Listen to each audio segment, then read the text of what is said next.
kemudian kita hitung jumlah perawat yang dibutuhkan. Adalah rumusnya ini ya, jumlah jam perawatan dibagi kerja efektif per shift. Nah, di sini kan ada jumlah jam perawatan.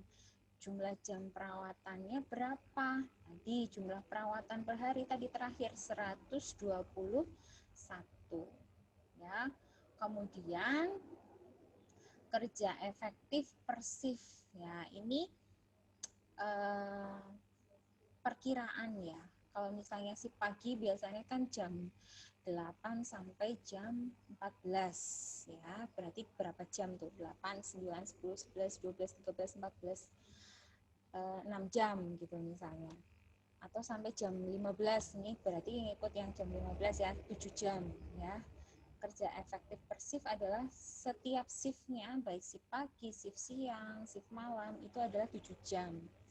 Nah, berarti 121 tadi dibagi 7. Ya, kalau di sini mau ganti 8 boleh, ganti 6 juga boleh, ya tergantung kebijakan dari rumah sakit. Ya, karena ada rumah sakit tuh beda-beda ya untuk penetapan kebijakannya. Ada perawat yang jam shiftnya itu dari jam 7 sampai dengan jam 14, ada juga yang dari mulai jam 7 sampai jam 15 ya pasti ya. Dan totalnya adalah 17 perawat ya, 17 perawat. Ya, jadi di sini ada 17 perawat. Jadi 121 dibagi 7. Nah, setelah menemukan 17 perawat, ini adalah jumlah secara umumnya 17 perawat. Kita lanjutkan ke langkah selanjutnya, perlu ditambah faktor koreksi. Faktor koreksi itu apa? Faktor koreksi adalah misalnya ada hari libur, ada hari cuti, ada hari besar. Nah, kalau perawat itu kan kalau hari Minggu ada juga perawat yang enggak enggak libur, tetap shift, tapi liburnya di hari Rabu misalnya. Ya, karena tergantung nge-shiftnya. Misalnya hari Minggu dia masuk malam ya, hari Seninnya dia masih malam, kemudian hari Selasanya dia sore gitu ya. Hari Rabunya dia baru libur misalnya. Tuh. Kalau tenaga kesehatan kan memang seperti itu ya, karena pasien itu nggak ada yang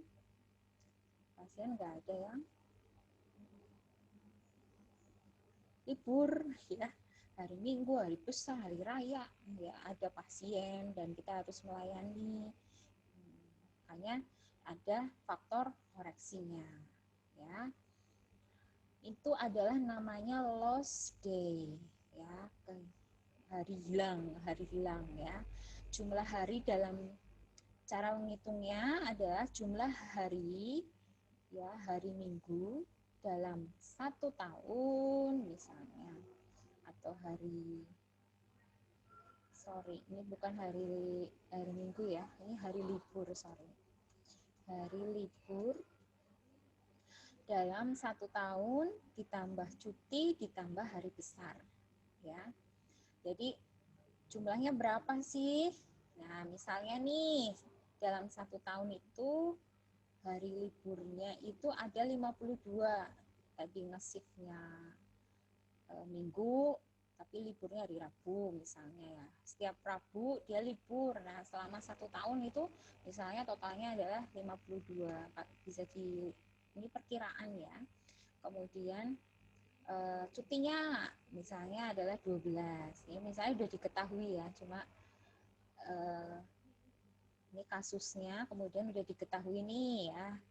Jumlah hari libur dalam 1 tahun 52, yang cuti 12, yang hari besar, hari raya, hari Idul Adha misalnya, ya itu ada 14. Tapi biasanya nggak mengenal hari besar ya kalau perawat ya. Mau Idul Fitri pun ya nggak pulang kampung gitu ya. Apalagi yang perawat-perawat yang merawat pasien COVID-19, ya liburnya entah kapan ya. Ini nanti ditambah jumlahnya berapa? Jumlahnya total 78 ya, penjumlahan dari ini. Penjumlahan dari 52 plus 12 plus 14 ya. Dibagi jam hari kerja efektif. Diketahui jam hari kerja efektifnya adalah 286. Ya, ini berarti udah dari sananya ya, ada diketahuinya ya. Kemudian baru dikalikan jumlah perawat tadi yang sudah dihitung di langkah pertama, yaitu 17. Jumlah perawatnya adalah 17 sama dengan 5. 5 ini adalah bukan 5 perawat, tapi ini adalah 5 adalah faktor koreksi gitu. Setelah itu baru kita hitung yang langkah ketiganya, jumlah tenaga keperawatan yang sebenarnya. Kalau tadi adalah yang pertama itu jumlah perawat totalnya adalah 17 perawat secara umum. Kemudian kita langkah selanjutnya menghitung faktor koreksinya ya, adalah 5. Langkah selanjutnya yang ketiga adalah menghitung jumlah tenaga keperawatan ya, dihitung dengan gini. Perawat itu kan ada yang mengerjakan tugas-tugas non keperawatan. Tugas-tugas non keperawatan itu seperti apa? Misalnya membuat perincian klien kapan pulang, kapan jadwal operasi sesuai informasi dari dokternya. Misalnya membersihkan ruangan keperawatan, mencatat ya, memasukkan data pasien di komputer, membersihkan alat-alat makan pasien, misal seperti itu. Nah, itu adalah kegiatan-kegiatan non keperawatan. Nah, kegiatan-kegiatan itu ya di sini diperkirakan itu mencapai 25% dari jam pelayanan keperawatan. Jadi cara menghitung. Nah, tadi kan sudah dihitung nih yang faktor koreksi yang libur ya, cara menghitung lost day-nya.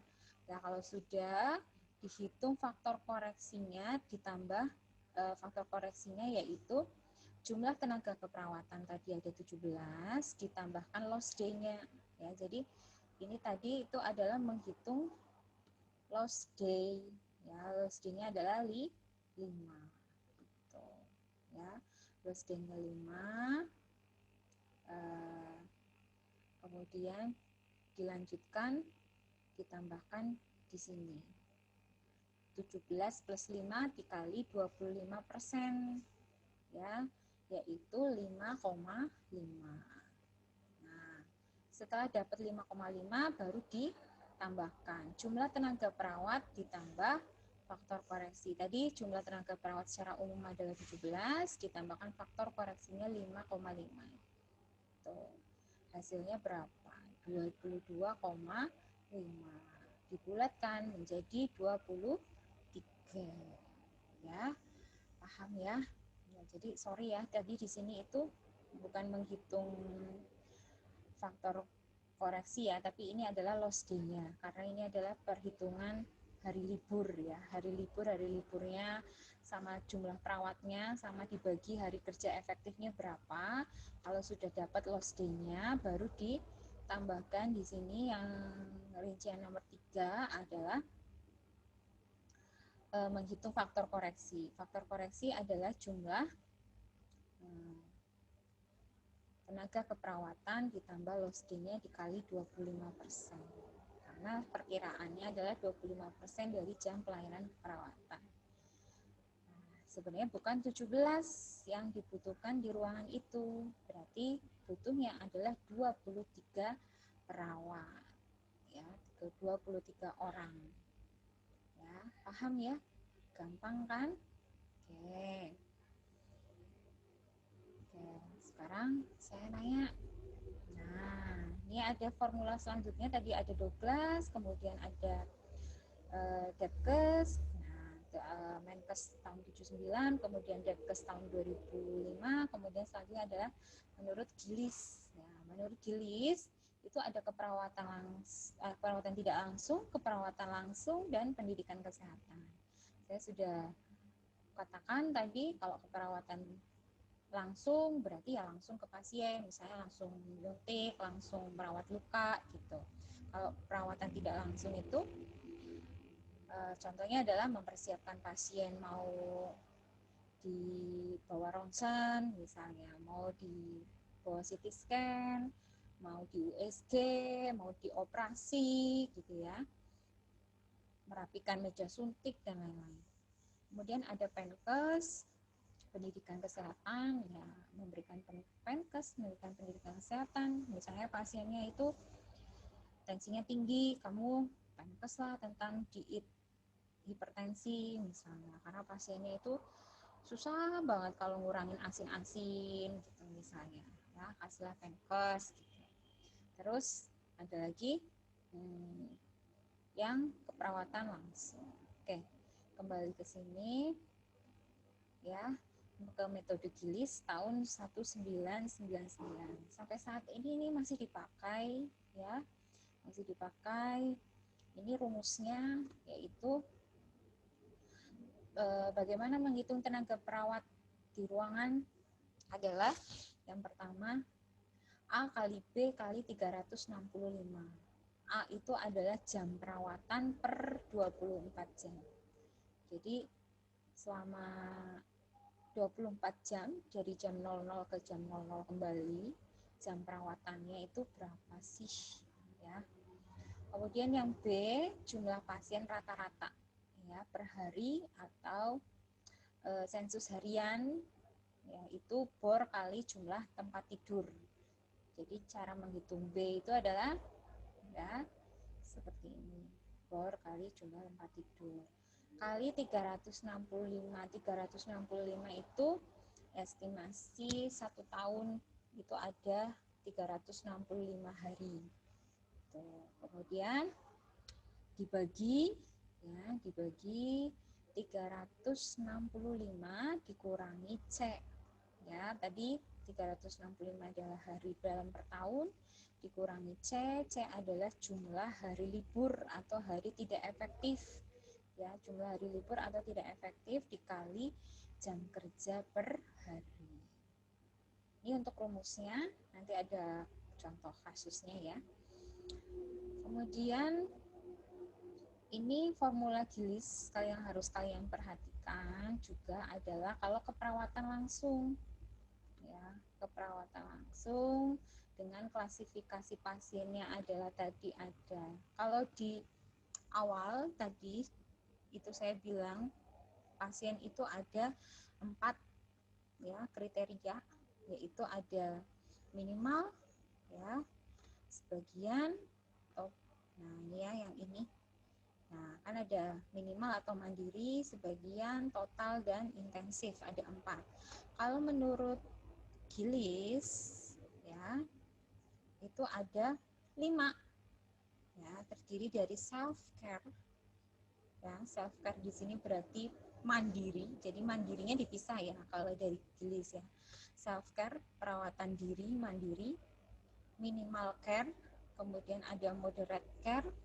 Ya, moderate berarti sebagian, ya. Kemudian ada extensive care, ya mungkin ini hampir sama ya kayak total care, ya. Dan intensive care, ya intensive care yang tadi kayak di ICU gitu ya. Nah, ini ada jumlah keperawatannya. Kalau self care itu 2 jam, kalau minimal care kalau self care kurang dari 2 jam, ya berarti 1 jam, 1,5 jam itu masuk di self care.